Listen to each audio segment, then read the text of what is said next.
안녕하세요. 안녕하세요. 반갑습니다. 반갑습니다. 사랑합니다. 사랑합니다. 별일이 없기를 바라긴 하지만 세상은 우리 뜻대로 움직이지 않고 주님의 그 계획도 사람이 다 알 수 없음을 이번 주에 또한 보게 되었습니다. 왜 터키를 튀르키예라고 불렀는지 참 어렵긴 한데 어느 때부터인가 지명 나라 이름을 튀르키예라고 바꿨습니다. 저희는 터키가 좀 부족하긴 한데 터키에 있는 지진을 통해서 정말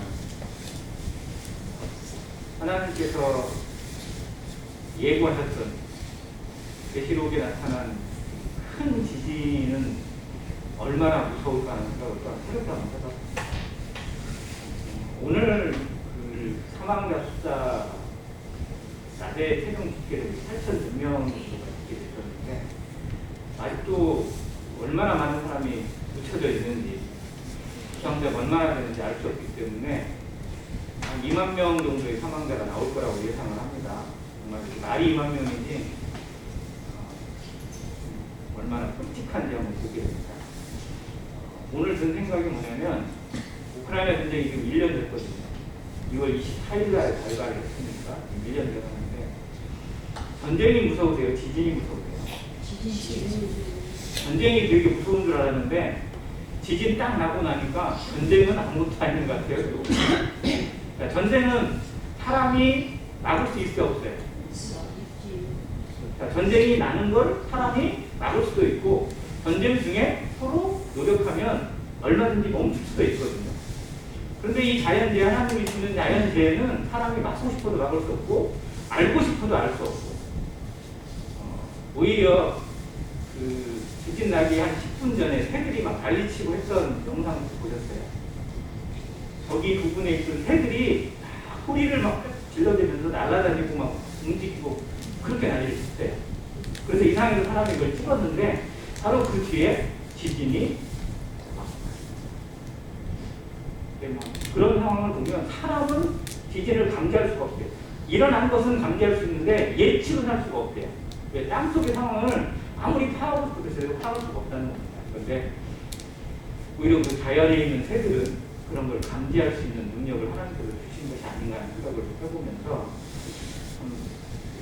사람의 지혜가 얼마나 허무한 것인지 우리가 똑똑하다고 하고 능력이 있다고 하고 힘이 있다고 자랑하지만 실상 하나님 앞에는 아무것도 아니라는 사실을 새롭게 보게 되었습니다.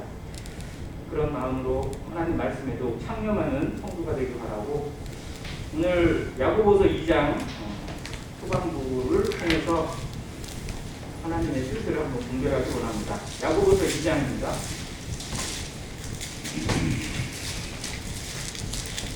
주제 부분이 1절에 있어서 1절을 같이 한번 읽도록 하겠습니다.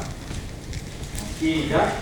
내 형제들아 영광의 주 곧 우리 주 예수 그리스도에 대한 믿음을 너희가 가졌으니 사람을 차별하여 대하지 말라. 그전에 개역 성경에서는 여기에 사람을 차별하여 대하지 말라를 사람을 외모로 취하지 말라라고 기록이 되어 있습니다. 차별하여 대하지 말라. 여기서 차별금지법이 왔는지는 잘 모르겠지만 그 본의 취지와 그 속에 담겨있는 그 의도를 모르는 사람들은 즉 일반적인 사람들이죠. 기독교에 속해 있다고 해도 차별금지법을 제대로 모르는 사람이 너무 많아요. 근데 그것을 아는 사람을 제외하고는 차별금지법에 대해서 좋게만 생각해요. 말 그대로 차별하지 말자는 거예요. 성경에도 사람을 차별하지 말라고 했잖아요.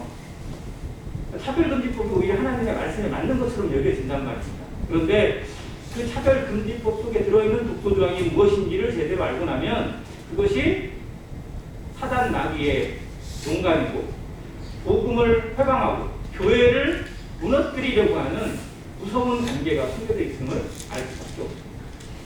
정말 기도해야 합니다. 무슨 그건 전제로 하고 여기에서 주시는 말씀은 뭐냐면 사람을 외모로 취하지 말라는 겁니다.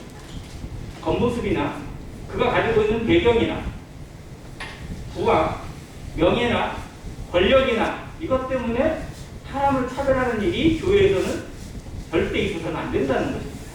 근데 세상은 그렇게 차별을 안 해요. 당연히 하죠. 세상은 그것 때문에 살아가고요. 그게 목적으로 살아가는 사람들로 가득 차 있습니다. 더 인정받고 싶고, 더 자랑하고 싶고, 더 높임받고 싶고, 더 우러름 받고 싶은 사람들로 꽉 차 있어요. 그게 사단 마귀가 사람들을 조종하고 있고 그들의 영혼을 낚시치라는 최고의 무기 중에 하나입니다. 돈과 권력. 그게 있으면 행복한 줄 알고, 그게 있으면 사람들에게 높임받을 줄 알고, 그게 있으면 모든 것을 가진 것처럼 착각하게 만들어서 보는 눈이 그것만 보게 해요. 어떻게 하면 돈을 더 많이 벌 것인가? 어떻게 하면 내가 더 가질 것인가? 어떻게 하면 내가 더 힘을 가지고 사람들을 누를 수 있을 것인가?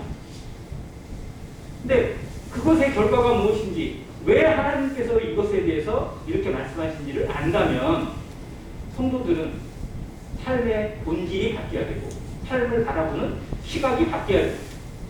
돈과 가지고 있는 것들의 정말 목적이 무엇인지를 제대로 알지 못하면 그것 때문에 많아요. 야고보서 4장 이후에 보면 또 이 돈이나 부자에 대한 정보들도 계속 나오는데요. 그것이 뭐냐면 그때 당시에 사회에 이런 모습이 있었다는 것을 반증해주고 있고, 지금 우리 사회에서도 지금 이 시대를 살아가는 성도들에게도 치명적인 문제로 다가오고 있기 때문에 그렇습니다. 사람은 어떻게 보면 돈 없이 살 수 없다. 이게 맞는 말이긴 하거든요. 살아가는 데 있어서 돈은 필수적인 조건이긴 합니다. 그러나 돈이나 재물이나 모든 것들이 목적이 되어서는 그의 인생이 얼마나 불쌍한지 알아야 돼. 돈은 도구여야지, 수단이어야지 목표가 될 수 없고 목적이 될 수가 없습니다. 그런데 술 때문에 그런 얘기를 하죠. 사람이 술을 좋아하는 사람이 술을 먹을 때 술이 나를 지배하려고 먹는 게 아니라 내가 술을 관리하고 술을 통해서 내가 좀 뭔가 얻으려고 하는 마음으로 술을 시작하겠죠. 그런데 누구 말 맞잖아. 사람이 술을 먹다 보면 술이 술을 먹고 나중에 술이 그 사람을 먹어버린다고 이야기를 합니다. 마찬가지예요. 돈도 그렇습니다. 돈도 사람이 돈을 관리하는 수준에서 머물지만 처음에는 돈을 관리하고 돈을 이용하는 건데 나중에 돈이 돈을 이용하고요. 돈이 사람을 지배하게 됩니다. 지금 이 시대는, 이 세상은 철저히 돈에 지배되는 시대고요. 모든 인생들은 조금 더 어렵게 얘기합니다. 돈의 노예가 되어 있는 무서운 시대. 사단의 무기가 여기에 나타났습니다. 그런데 교회 안에서 그런 일들이 일어나고 있다는 거예요. 야고보서가 기록된 당시가 초대교회에서 조금 지난 시대인데 벌써 이런 차별이 나타나고 있고 그런 것으로 인해서 교회에 문제가 생기고 있고 복음이 회방을 받는 일들이 일어나고 있다는 걸 여기서 보여주고 있습니다. 2절입니다. 만일 너희 회당에 금가락지를 끼고 아름다운 옷을 입은 사람이 들어오고 또 남루한 옷을 입은 가난한 사람이 들어올다. 두 가지의 사람이 들어옵니다. 너무 극단적이에요. 첫 번째 한 사람은 금가락지를 끼고 아름다운 옷을 입었습니다. 자, 손에 낀 가락지, 요즘은 뭐 반지가 그 정도까지 큰 영향력은 아닌데요. 당시에는 반지가 뭘 상징하죠? 그 사람의 신분을 상징합니다. 금반지나 어떤 그 인장반지 같은 것들은 아무나 끼는 게 아니에요. 자, 왕이 결제를 할 때, 사인을 할 때 뭘로 했어요? 반지를 했습니다. 그 옛날 뭐 배너 영화 혹시 자세히 보신 분은 알겠지만요. 거기서 총독이나 뭐 이런 사람들이 사인할 때 이 반지 가지고 찍어요. 이게 도장이에요. 이게. 자기의 신분과 자기의 이름, 명예를 여기에 상징해요. 요셉이 애굽의 총리로 되었을 때도요. 이 손에 반지를 끼워줬어요. 그때 당시에 있는 사람들이 이 반지가 자기의 신분, 명예, 권력 이걸 의미합니다. 자, 반지를 낀 사람이 왔다는 것, 글쎄 힘 있는 사람이 왔다는 것. 자, 그런데 또 어떤 사람이 오냐면 아름다운 옷을 입어요. 지금도 멋있는 옷 입고 막 뭐 그러면 사람들이 막 눈이 한 번 더 돌아가잖아요. 교회에 막 어떤 자매님들이 옷을 투자를 하셔가지고 예쁜 옷을 입고 오시면 다른 자매님들이 어떻게 해요? 아, 참 이쁘다고. 옷이 이쁘면 그 사람이 이쁜 거예요. 사람이 이뻐야 되는데 옷만 이쁘다고 얘기하시지 마시고. 아무튼 성도들도 아름다운 옷이나 좋은 옷을 입으면 벌써 좀 시선이 가게 되고 관심이 가게 되고 눈이 가게 되어 있어요. 사람이 외모를 안 본다고 하지만 외모를 안 볼 수가 없고 거기에 영향을 안 받는다고 하지만 받을 수밖에 없어요. 결혼을 앞둔 형제 자매들에게 어떤 자리를 조선을 하거나 공매를 해주거나 소개를 해주면 뭐부터 보죠? 형제들은 자매를 볼 때 뭐부터 볼까요? 사진을 먼저 봐야 돼요. 나이도 뭐 직장도 뭣도 중요하긴 한데 일단 얼굴을 보고 이쁜지. 아무튼 정말 성도라고 하지만 어찌할 수 없는 그런 한계가 있고 자매들도 이것저것 따져요. 안 맞는 것 같아요.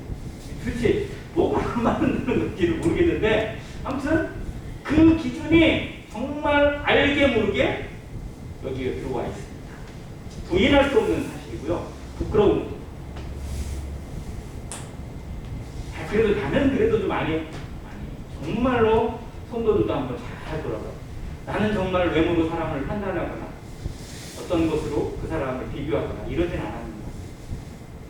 그런 실수가 꼭 나에게서 나타나서 그 성도에게, 그 형제 자매에게 치명적인 상처를 준 일은 정말 없는가? 우리 한번 깊이 생각해 봐요.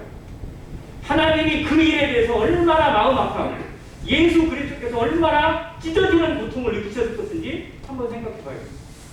주님이 나를 위해 죽으셨다면 그 형제를 위해서도 그 자매를 위해서도 피를 흘리고 죽으셨어요. 생명으로 사신 생명을 그 영혼을 내 눈으로 내 마음으로 상처를 주고 있고 아프게 하고 있다면 그건 주님을 반역하는 거나 다름이 없어요.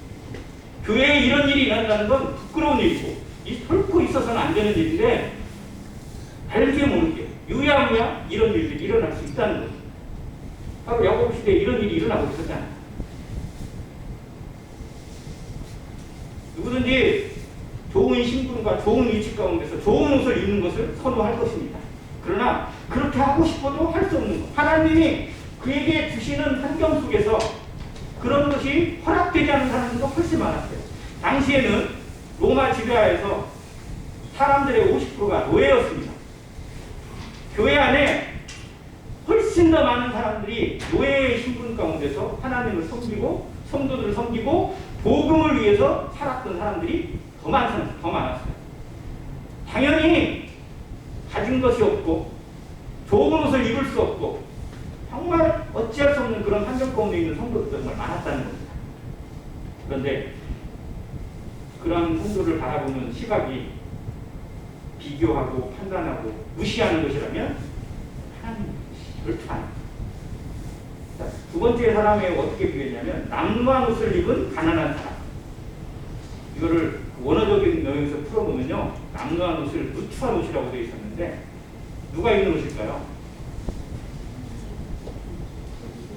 누추하고 남루한 옷. 어떤 사람이 입는 옷 같아요? 좀 심하게 얘기하면 구걸하는 사람입니다. 그 표현이에요. 마치 구걸하는 것처럼 여기는 그런 태도가 이 속에 깔려 있어요. 그러니까 그렇게 무시하는 마음이 들어버린 거예요. 그냥 그 선으로 그냥 잘라놓은 거예요. 마치 구걸하는 사람인 것처럼 여겨버리고. 그러니 형제 자매로 대하는 게 아니라 무시하는 것이 당연히 나옵니다. 아니 보시는 분은 되겠지만 교회에 매 주마다 수금 사원이 옵니다. 요즘은 이제 금요일마다 딱 오거든요. 아침 되면. 혹시 아세요? 장로님, 목사님하고 인사 오는. 이제 요즘은 저만 만나고 가끔씩은 이제 주일날도 오긴 하는데, 글쎄요. 너무 자주 보고 그러다 보니까 어느 순간에 저 마음에서 그 사람을 좀 우습게 대하는 거나 좀 무시하는 듯한 그런 마음이 저 안에서 생길 때가 있더라고요. 그래서 이게 맞을까? 정말 저 사람이 일주일마다 교회 와서 오면 딱 하는 게 있어요. 돈 받으러 온 게 아니에요. 커피 마시러 왔어요. 커피 한 잔 먹겠습니다 하고 이제 커피를 마셔요. 커피를 뻥거 먹고 그 자리에 앉아가지고 기도를 합니다. 무엇을 위해 기도하는지는 모르겠어요. 그러면 제가 이제 2,000원이든 3,000원이든 정말 여유가 있으면 10,000원 주면 좋겠지만 그런 여유가 없어서 그냥 보통 요즘은 3,000원을 줍니다. 이렇게 주고 나면 딱 가시고 커피 잘 마셨습니다. 돈을 감사하는데 커피 잘 마셨다고 인사를 하고 가요. 시간으로 따지면 5분에서 10분이 안 넘습니다. 그런데 글을 맞고 글을 보내고 나서 그냥 지나가는 일이고 아무렇지 않은 일처럼 생각해도 어느 순간에 참 여러 생각이 들었어요. 매주마다 저렇게 찾아오는 저 손님, 나는 어떤 마음으로 대하는가? 난 정말 구도자가 그런 마음으로 찾아왔다면 내가 그렇게 가볍게 대했을까? 아니, 더 귀한 손님이 왔다면 내가 어떤 자세로 대했을까라는 생각이 하니까요. 한편에서 약간 부끄러워지더라고요. 그래서 요즘은 저도 친절하게 하려고 합니다. 먼저 인사를 하고. 아무튼 그런 마음을 주신 것에 대한 감사가 되고 그런 것을 통해서 정말 주님을 조금씩 더 알아갈 수 있는 그런 마음이 되기를 바라는 마음이 있습니다. 혹시라도 보시면 좀 친절한 마음으로 대해 주시기를 또한 당부를 드립니다. 아무튼 교회 안에 그런 사람이 왔을 때 대하는 태도와 좋은 위치 가운데 부자가 왔을 때 대하는 태도가 너무 다르다면 이건 교회가 아니라는 겁니다. 자, 그러면서 사람들의 그 대하는 태도를 이렇게 기억합니다. 3절에 아름다운 옷을 입은 자를 눈여겨보고 말하되 여기 좋은 자리에 앉으소서. 상석입니다. 요즘은 교회 예배당에 오시면 앞자리가 상석 같으세요? 뒷자리가 상석 같으세요? 앞으로 오시라고 해도 뒤를 선호하시는 분이 많긴 하시더라고요. 근데 예전에는 어디가 상석이었을까요? 무조건 앞자리였습니다. 심지어 영국의 형제회가 생겨나기 전에 영국 그 교회의 실태가 어느 정도였냐면요. 돈에 다리에 돈이 매겨져 있었어요. 그래서 부자들만 앞자리에 앉을 수 있었습니다. 돈 내야 들어가는 자리. 뭐 이런 식이었어요. 자, 그런 자리를 주는 거예요. 제일 앞자리. 누구든지 볼 수 있고 누구에게든지 돋보이는 자리를 내어줍니다. 그런데 가난한 자에게는 어떻게 말하냐면 너는 거기 서 있든지 내 발등상 아래에 앉으라 라고 말합니다. 여기에 두 가지 태도가 다르는데요. 거기 서 있든지 이게 누구를 대하는 걸까요? 다른 복음서의 말씀을 보면요.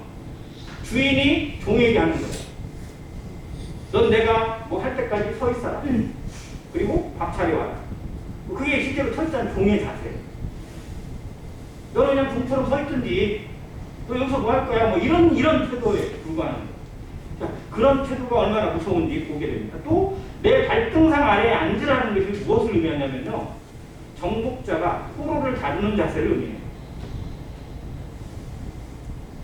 당시에 로마가 수많은 민족들을 정복했잖아요. 그들이 정복을 하고 그 포로를 다룰 때 어떤 식으로 했냐면 그의 머리나 가슴을 발로 밟아요. 발등상 아래에 집어넣는 거예요. 너는 내 밑이다. 너는 내 포로다.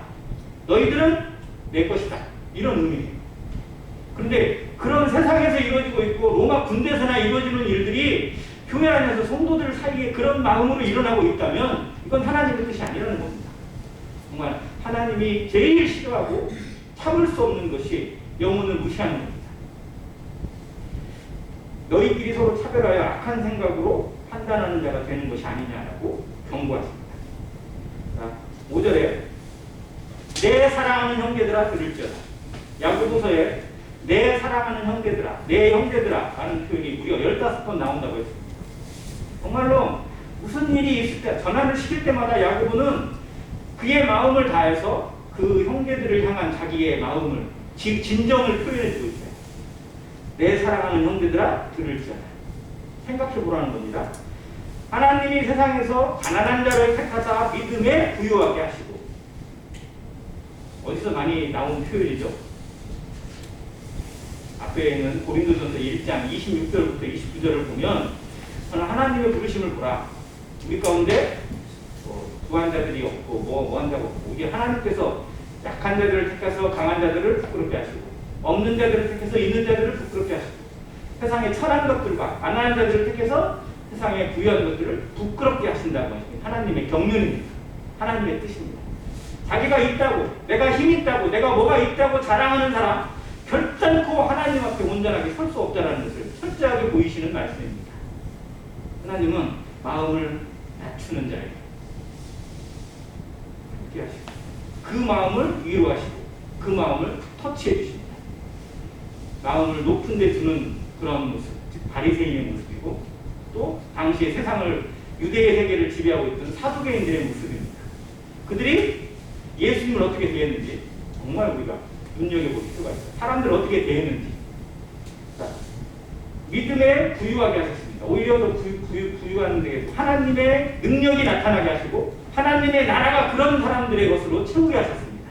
그래서 오히려 예수님은 그런 사람들을 더 많이 찾으셨고, 그런 사람들이 예수님께 더 많이 나왔습니다. 자, 예수님께 제일 자주 나왔던 사람들, 그래서 바리새인들이 판단할 때 뭐하고 친구라고 했죠? 예수님을 비꼴 때 하는 표현이에요. 세리와 창기의 친구. 정말로 가장 손가락질 갖고 있고 가장 비참하게 살아가고 있는 사람들의 친구로 예수님은 자처하셨어요. 남들이 무시하는 사람들, 남들이 업신여기는 사람들을 손을 오히려 잡아주시는 분. 그래서 정말 성도들의 마음은 낮은 데를 향해야 됩니다. 내가 그 사람들을 다 이렇게 세울 수는 없을지라도 긍휼의 마음으로 어떻게 하면 좀 도울 수 있을까라는 마음이 우리 가운데 일어나는 게 지극히 당연합니다. 근데 요즘에 막 그런 후원이라고 해야 되나요? 그런 거 너무 많아요. 할 수 없을 만큼. 그런데 그 내용을 이렇게 들여다보면 전부 다 그냥 막 정말 마음이 갈 수밖에 없는 그런 환경들이 너무 많아요. 아프리카에서 고생하고 있는 어린아이들, 죽어가고 있는 아이들, 그 학교는 고사하고 어린 시절부터 돈을 벌어야만 하는 그 불쌍한 아이들을 돕기 위한 세이브 더 칠드런이 있고, 여러 가지가 참 많이 있어요. 근데 그런 모습을 보면서 정말 그곳에 후원하고 있고 그들을 돕고 있는 사람들이 얼마나 많을까. 그런데 나는 거기에 단 한 푼도 보태지 않으면서 마치 뭔가를 하고 있다고 착각하고 있지는 않았을까. 나는 그런 형편이 아니니까라고 스스로 위안을 삼고 그렇게 살아오진 않았을까. 정말 하나님이 모든 사람이 구원을 받으며 진리를 아는 데 원하시는다면 내가 그들을 향해서 내 마음은 얼마나 열려있고, 정말 터키에 있는 사람 중에 내가 아는 사람은 단 한 명도 없습니다. 거기에 갇혀있고 지금 그 건물 밑에 숨도 못 쉬면서 정말 자기를 구조해는 손길을 기다리고 있는 사람이 누군지를 전혀 알 수 없지만 그들을 위해서 우리가 적어도 기도는 할 수 있어야 되고, 정말 안타까운 마음으로 하나님께 울부짖어야 될 필요는 있다고 느꼈습니다. 그게 교회의 마음이고 하나님의 마음. 나만이 아니라, 내가 아는 사람만이 아니라, 우리만이 아니라 모든 사람을 향해서 열리지 못한다면 이건 예수님을 아는 게 아닙니다. 하나님을 제대로 아는 게 아닙니다. 그런데 한국인의 특성이 뭐냐면 우리에 강해요. 우리. 근데 그 우리가 넓은 우리가 아니에요. 좁아요. 되게. 그리고 우리가 아니면 다 저기로 아무것도 아닌 것처럼, 상관하지 않아도 되는 것처럼 간주할 때가 너무 많습니다. 극단적인 이기주의예요. 집단 이기주의라고 합니다. 이게 한국 사회의 병폐 중에 하나거든요. 그런데 교회 안에서도 그런 모습이 나타나고 있을 때가 있고, 그런 것이 어려움을 끼칠 때가 있습니다. 그래서 친한 사람끼리만 친하고, 만나는 사람끼리만 만나고, 교제하는 사람들끼리만 교제할 수도 있어요. 우리가 숫자가 얼마나 돼요? 그렇게 많습니까? 그렇지도 않거든요. 모든 사람을 향해서 열리고도 충분할 텐데 그렇지 못한 경우가 얼마나 많은지, 우리 안에서는 정말 사람을 차별하거나 사람을 비교 평가에서 나타내는 그런 일들은 내 안에서 일어나고 있지는 않는지 한번 생각해 보게 되었습니다. 조심스럽고요. 모든 성도를 향해서, 모든 사람들을 향해서 내 마음이 얼마나 오픈되어 있고 얼마나 열려져 있는지, 나는 그들에게 얼마나 한 걸음 더 다가가고 있는지, 이게 실행으로, 삶으로 옮겨질 수 있는 성도가 되기를 기도하는 마음이 있습니다. 자, 하나님께서 그러한 사람을 믿음에 부유하게 하실 뿐만 아니라 또 자기를 사랑하는 자들에게 약속하신 나라를 상속으로 받게 하셨다는 겁니다. 가난하지만, 세상에서는 인정받지 못하고 무시를 당하지만 하나님 나라에서는 최고의 상속자가 되게 하셨습니다. 하나님의 자녀가 되고 하나님의 기업을 이어가는 자가 되게 하셨습니다. 그게 우리 아닌가요? 이방인으로 취급받던 유대인들에게, 그리고 그 기득권자들에게 이방인들은 뭐였냐면 개돼지였어요. 그런데 그런 자들을 하나님이 택하시고 부르셔서 아들 예수 그리스도의 보혈로 아들로 인쳐주시고 양자로 삼으시고 성령으로 인쳐주셔서 하나님의 황태자 같은, 그리고 그 나라의 기업을 이어받는 그리스도 신부가 되게 하시고 상속자가 되게 하시고 유대인들보다 그 누구보다 뛰어난 위치 가운데 하나님과 함께 동행할 수 있는 특권을 우리에게 확보했습니다. 그 나라의 상속자가 되게 하셨다는 이 사실이 교회의 사명이고 교회의 특명입니다. 교회에게 주신 가장 아름다운 선물입니다. 하늘에서 신령한 복이라고 에베소서 1장 3절에 얘기하셨는데, 정말 세상에서 비교할 수 없는 놀라운 신분과 특권을 우리가 부여받았어요. 그것으로 살고 있는지, 그것으로 모든 사람들에게 넉넉한 마음으로 나갈 수 있는 성도가 되기를, 또 그런 교회가 되기를 야고보는 원하고 있습니다. 차별하거나 자기만 아는 그런 모습이 아니라, 그런데 너희는 도리어 그 하나님이 세우시고 하나님이 자기 상속자로 삼으신 가난한 자를 업신여겼다. 왜? 이유가 뭐예요? 지금 없기 때문에. 도움이 안 된다고 합니다. 정말 무서운 거예요. 사람이 친구를 사귀거나 또 어떤 것에 관계를 맺을 때 기준이 뭔지 아세요? 나한테 이익이 되는 거야. 저 사람 만나봐야 나한테 아무 도움이 안 될 것 같아요. 그냥 뜯기긴 할 것 같아요. 그럼 어떻게 해요? 철저히 안 만나요.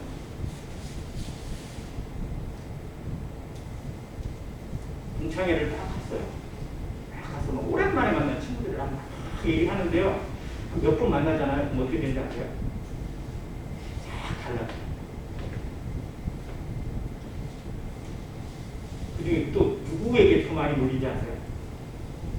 의사를 하고 있든 변호사를 하고 있든 이런 친구한테는요, 별로 친하지도 않았던 놈이 막 그래가지고 그냥 하나의 막 집단을 이기도 하고 그래요. 철저히 무서워요.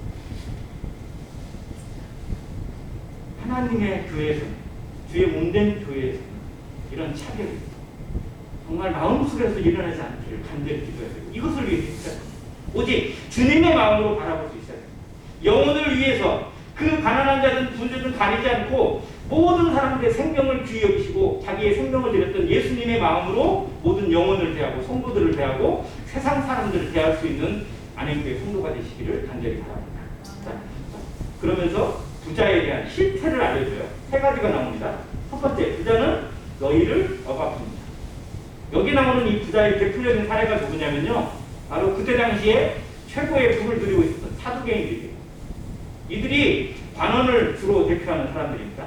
유대 사내들인의 대표들이 바리새인하고 사두개인들이 많았는데, 사두개인들이 숫자는 적었지만 거기 훨씬 더 세력이 컸어요. 왜냐하면 성전의 권력을 휘어잡고 있고 제사장 가문이었기 때문에.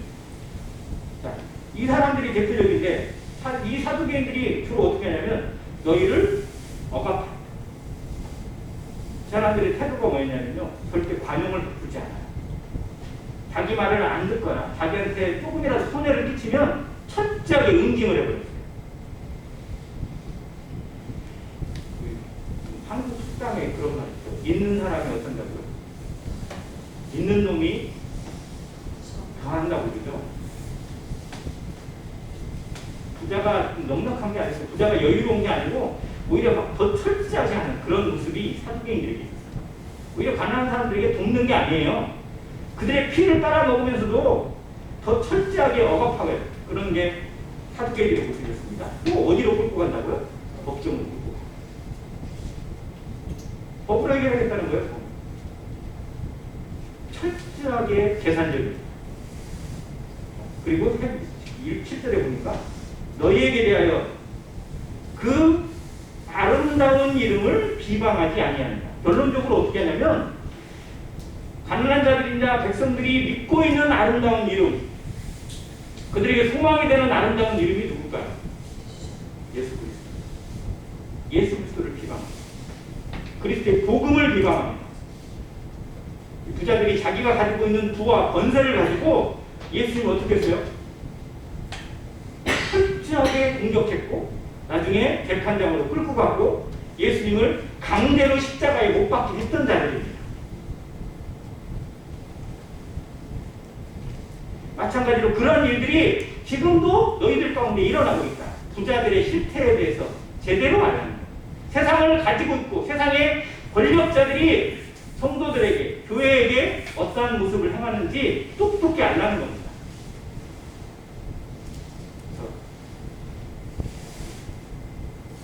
물론 부자라고 전부 다 성도가 안 되고 성도는 절대 부자가 되면 안 된다는 원칙은 없습니다. 그게 아니에요. 그런 내용으로 이 말씀을 주신 건 절대 아닙니다. 그런데 부가 목적이 되어 있는 사람, 권력이 목적이 되어서 어떤 공동체에 가입을 하거나 어떤 것을 수단으로 삼는 사람들의 특징을 얘기해 주고 있습니다. 왜냐하면 그러한 일이 결국 교회에 침투가 되어졌거든요. 아시지 않습니까? 로마의 카톨릭에 의해서 생겨났을 때 교회가 어떻게 부패했는지, 그때 교회로 들어오는 사람들이 무엇을 노리고 왔는지, 교회에 가입하게 되면 기독교인이 되고 나면 권력을 주고 돈을 줍니다. 그러니까 오는 거예요. 거기서 먼저 한 달에 해먹겠다고, 뭔가를 얻어보겠다고. 그러니 가짜들로 가득 차게 되고 거짓 것들로 가득 차게 되어서 복음이 사라지고 사랑이 사라지고 모든 진리가 사라지는 정말 위선적인 교회가 되고 말았어요. 그걸 경고하고 있는 겁니다. 근데 그대로 역사는 그대로 반복이 되었어. 그대로 나타났고 천주교회라는 정말 사단마귀의 대표적인 그런 집단이 생겨나게 돼서 얼마나 많은 복음을 향하고 그리스도인들을 죽였고 심판했는지를 역사가 보여주고 있습니다. 아무튼 그것을 마음에 한번 다시 한번 생각하고 정말로 사람의 목적이, 교회의 목적이 어디에 있어야 되는지, 차별하는 것 순간부터, 사람을 외모로 보는 순간부터 교회의 진리가 무너질 수 있고 예수 그리스도가 사람들에게 심어놓은 복음의 능력이 사라질 수 있다는 걸 경고해주고 있습니다. 우리에게도 보는 눈이 외모나 돈이나 물질이나 권력이나 권세 이런 것에 관심이 들어가게 되면 영혼을 사랑하는 마음, 순수함을 잃어버리게 돼요. 계산적이 돼요. 교회가 계산하기 시작하면 정말 끝없이 타락하게 돼요. 그래서 교회는 돈이 많아지는 것을 두려워해요. 돈이 남는 것을 두려워해요.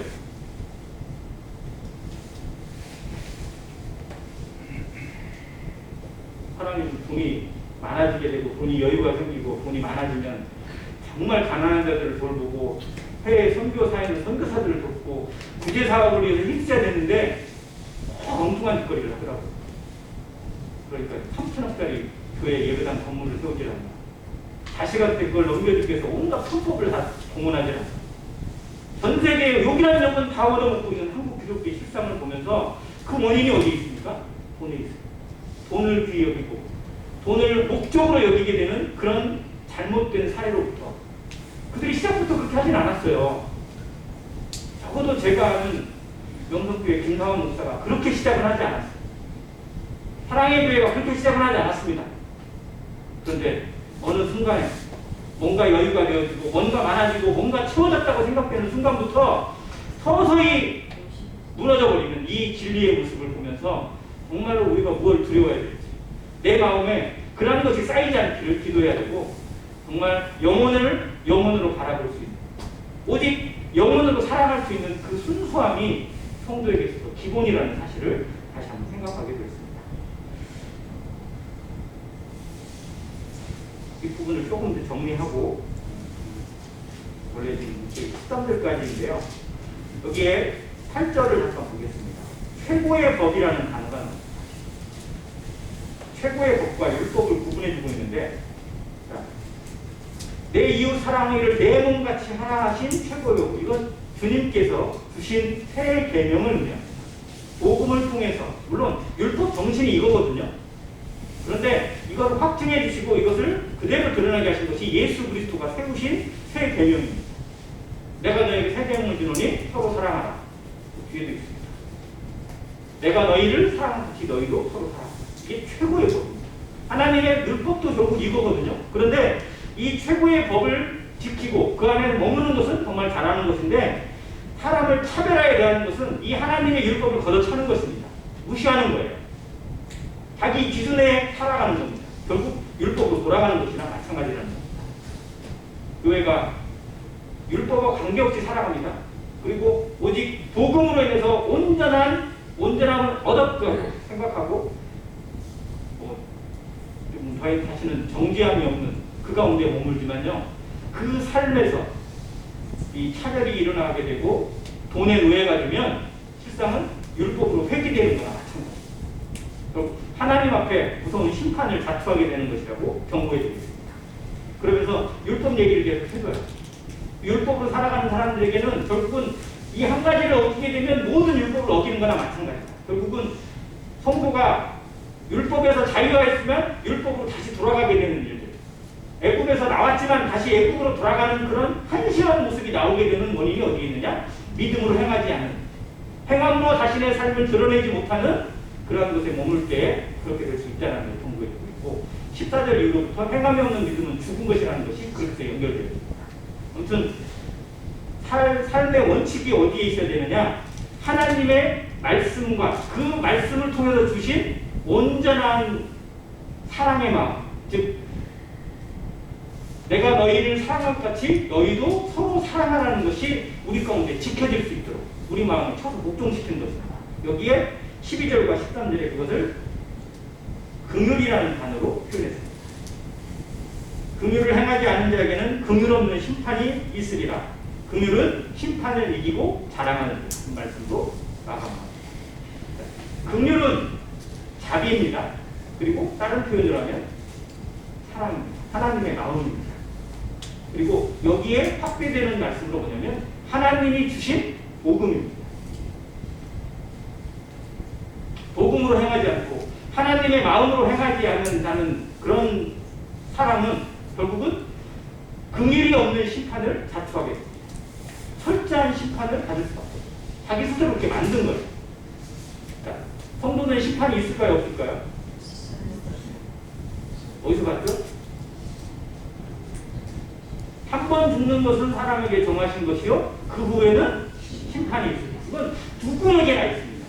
믿지 않는 자는 믿지 않는 죄 때문에 심판을 받지만, 성도는 성도로 구원받았지만 하나님의 심판자 앞에, 그리스도의 심판자 앞에 반드시 서게 되어 있고 자신이 행하는 것에 대한 분명한 평가를 받게 되어 있습니다. 그 자리에서 긍휼 없는 심판을 받게 되어 있습니다. 한번 생각해 보세요. 하나님이 우리의 삶 그대로 다 철저히 계산해서 심판하신다고 생각하면 우리 설 수 있어요? 구원받았으니까 됐다가 아니라 정말 너 구원받고 어떻게 살았어? 하루에 나를 위해서 몇 시간 일을 했고 몇 시간 헌신을 했고 어떻게 살았는지, 얼마나 헛되게 살았는지 한번 하나님이 기록을 안 해놓으실까요? 그대로 한번 심판하신다고 생각해 보세요. 저 못 갈 것 같아요. 무서워서 못 갈 것 같아요. 자신 있게 서줄 수 있는 성도 계세요? 나는 떳떳합니다. 나는 하나님 앞에 정말 부끄러움 없이 설 수 있습니다. 이렇게 말할 수 있는 성도 있다면 정말 전 그분에게 절을 하고 싶습니다. 정말 긍휼 없는 심판이 온다는 무서운 줄이 알아요. 하나님이 그 심판 가운데서도 우리에게 복음을 통해서 예수 그리스도의 마음으로 긍휼을 베푸시는 것이 정말 감사한 줄 알아야 됩니다. 그래서 우리가 향한 선한 것들을 위주로 그 상을 주시고 상을 베푸시는 그 주님 앞에 정말 감사가 됩니다. 부끄러움을 회개하는 것, 그리고 내려놓는 것에 대해서 정말 귀하게 여기시고 작은 것이라도 물 한 잔이라도 상을 잃어버리지 않도록 보상해 주시는 그 하나님 앞에 감사합니다. 이것이 긍휼, 심판을 이기는 긍휼. 우리 마음에 이 주님의 마음을 배워가는 삶이 되어지고 정말 긍휼로서 모든 사람을 대하고 누구를 대하든지 간에 주님의 마음이 나타나서 정말 불쌍히 여기고 도울 것을 찾고 내 손을 어떻게 그에게 펼 것인지 어떻게 잡아줄 것인지 그러한 마음으로 모든 사람을 대하는 성도 되시기를 간절히 바랍니다. 감사합니다.